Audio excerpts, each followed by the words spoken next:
moving on to Most Googled, our weekly deep dive into the nation's search engines. Now, it's all World Cup. Top searches included. Is Gary Lineker in Qatar? He is, apparently to report, not support. What is the meaning of the One Love armband? To promote inclusion and send a message against discrimination of any kind. Did the bog-average Qatar team qualify for the World Cup? Qatar, as the World Cup hosts, earned the right to automatic qualification for the tournament once they were awarded their bid. And this is rather pitiful. How can I watch Iran against England? Well, you missed it. England won 6-2. Yes. How can you not know? Anyway, away from the World Cup, a breakout search today has been Word of the Year. Now, this is interesting. It's because the Oxford Word of the Year is going to be chosen by the public for the first time. Casper Grathwohl is President of Languages at Oxford University Press. So why has this decision been made, Casper?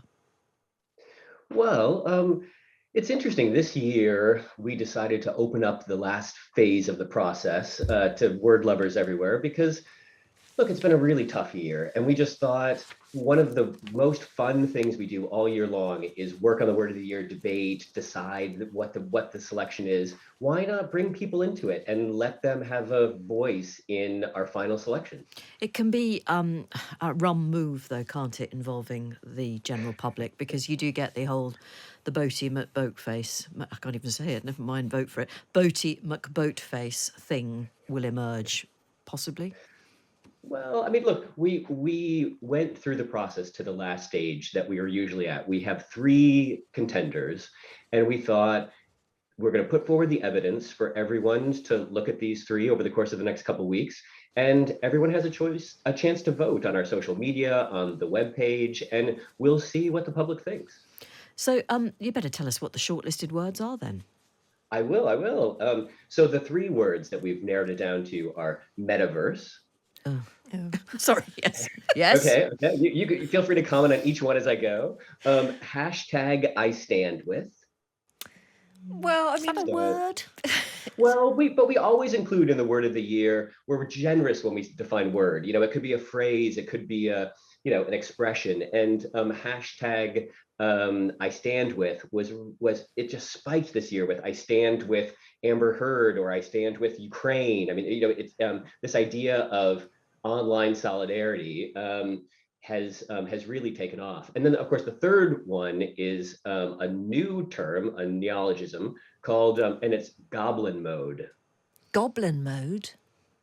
Goblin Mode. What are you doing when you're in Goblin Mode? Goblin Mode is one of those really unapologetically self-indulgent kind of modes we're in, and often they're captured in a way that, on Instagram and in TikTok, we have these idealized, curated lives that we put forward, these facades. And this is kind of the response to that, which is like when you're sitting on your sofa in your pajamas with a bag of crisps and a pint of ice cream and it's 3 o'clock in the afternoon. It's kind of one of those like, you know what?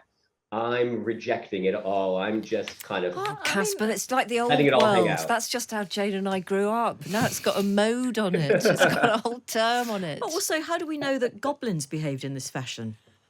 Well, I right. stand it might with be very goblins. unfair to goblins. I don't know the answer to that question. Yeah, well, I think I've hit on something there. I think the whole thing's bizarre. Which would you choose out of those Well, I've 3? never thought I'd say I'm going to have to go metaverse, but I really do think that might be the one I'd pick. Okay. What's amazing is we've had a huge amount of voting already. There's been a tremendous response, and I have to say, there's a winner I had expected to see, and it's playing out in a way that I'm finding really interesting. On December 2nd, we're going to announce a winner. Okay. Well, who won or who or what won last year? Last year, we selected the term vax. Oh yes, fair enough. And it was just, it just spiked in a usage in a way Sure. that was impossible to ignore last year. It was sort of on the tips of everyone's tongue. Do you know what? I'm rather upset that Platyjubes isn't in there anywhere.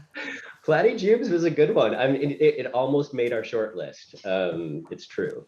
Okay. Well, look, you've given us lots to think about. Thank you very much indeed for telling us about those things. Everybody's voting, Jane. If you're All a this goblin, voting. if you're a goblin, you must be really offended. So contact Casper. We'll give you his details. President of Languages at Oxford University Press. I love the way he said it's been a really tough year. When did anybody ever say it's been a nice year, very uneventful, nothing much has happened? Nobody I ever think says it. I'm going to put my money on 15:31. Yeah, it was quiet. Okay, that's it from us. Off Air with Jane and Fee is the podcast you won't want to miss, available at around 6 o'clock, wherever you get your podcast from. Our producer today was Rosie Cutler, technical operators, Ina Orn and Greg Joyner.